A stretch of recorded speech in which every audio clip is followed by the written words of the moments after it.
Bonsoir mesdames et messieurs et bienvenue à Perspective. Je suis Francis Denis. Commençons tout d'abord par des nouvelles en provenance du Vatican. Ce matin, le pape a célébré la messe dans la chapelle de la Maison Sainte-Marthe.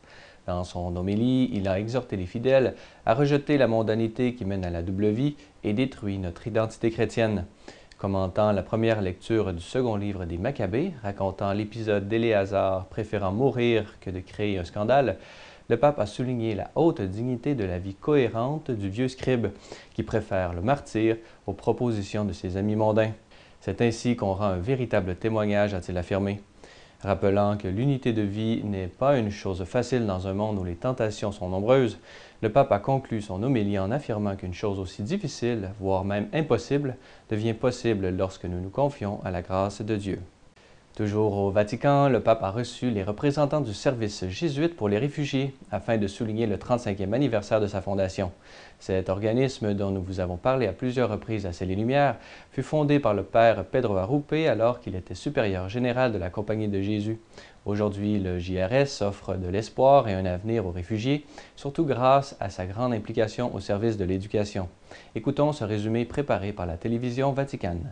Continuez votre mission d'accompagner, servir et défendre les droits des réfugiés. C'est ce qu'a demandé le pape François aux représentants du Jesuit Refugee Service, reçu pour le 35e anniversaire de la fondation voulue par le père Pedro Arrupe, qui était alors le supérieur général de la Compagnie de Jésus. Le pape a également rappelé que le Jesuit Refugee Service offre l'espoir et un avenir aux réfugiés grâce surtout à l'important service de l'éducation. Offrir l'éducation est bien plus que donner des notions. C'est une intervention qui offre aux réfugiés quelque chose qui pousse à aller plus loin que la simple survie, maintenir vif l'espoir, croire dans le futur et faire des projets. Donner aux enfants un banc d'école est le cadeau le plus beau que vous puissiez leur faire.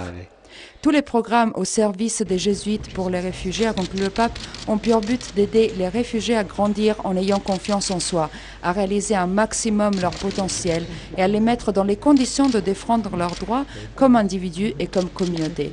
Le pape a aussi loué le projet prévu pour le jubilé de la miséricorde d'aider les autres 100 000 jeunes réfugiés à aller à l'école. Déplaçons-nous maintenant en France où des réactions ne cessent de se manifester depuis la tragédie des attentats terroristes de Paris. C'est le cas du cardinal archevêque de Lyon, Philippe Barbarin, qui s'est exprimé au micro de nos collègues de KTO. Écoutez. Une grande souffrance qui s'est étalée, non pas seulement sur la ville de Paris, mais sur tout notre pays d'une certaine manière. C'est une frappe concertée, longuement préparée à l'avance, avec une violence, un désir de haine et de vengeance qui sont accablants quand même. Je trouve qu'il y a une assez grande dignité, c'est-à-dire la stupeur, oui, la souffrance, oui, après la prière. Et je n'ai pas entendu, grâce à Dieu, immédiatement de désir de vengeance et tout et tout. Bien sûr, il faut prier pour que ça dure. C'est-à-dire que là, dans la peur, on dit, bon, maintenant, tout est dangereux, etc. Je m'enferme dans ma tour d'ivoire. C'est certainement pas la vie sociale. Ça va pas faire progresser la société. Vous voyez, par exemple, il était 9h du matin quand j'ai eu contact avec mes collaborateurs. Et on a dit, on fait la messe tout de suite. Donc on a donné rendez-vous à la messe à la cathédrale à 12h30. Vous ne pouvez pas à ce moment-là ni envoyer un courrier ni rien du tout. Donc c'est parti par les réseaux sociaux, qui est un mode de fonctionnement hyper rapide aujourd'hui et très efficace.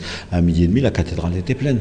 C'était beau, c'était simple, c'était profond, c'était une espèce de silence presque oppressant, vous voyez, un silence lourd. Mais enfin, c'était quand même magnifique. Et alors à ce moment-là, dire aux gens, bon, on doit prier, parce que là, il y a, si vous voulez, un obstacle que nous ne sommes pas capables de vaincre nous-mêmes. Moi, la phrase qui me touche le plus, c'est celle qu'on dit à chaque messe, juste avant la communion, qui est une phrase dite par Jésus le soir du jeudi saint, juste avant sa mort. Donc, on est dans un climat de très grande violence, il va être trahi, après on va lui cracher dessus toute la nuit des outrages, et le lendemain, il va être crucifié.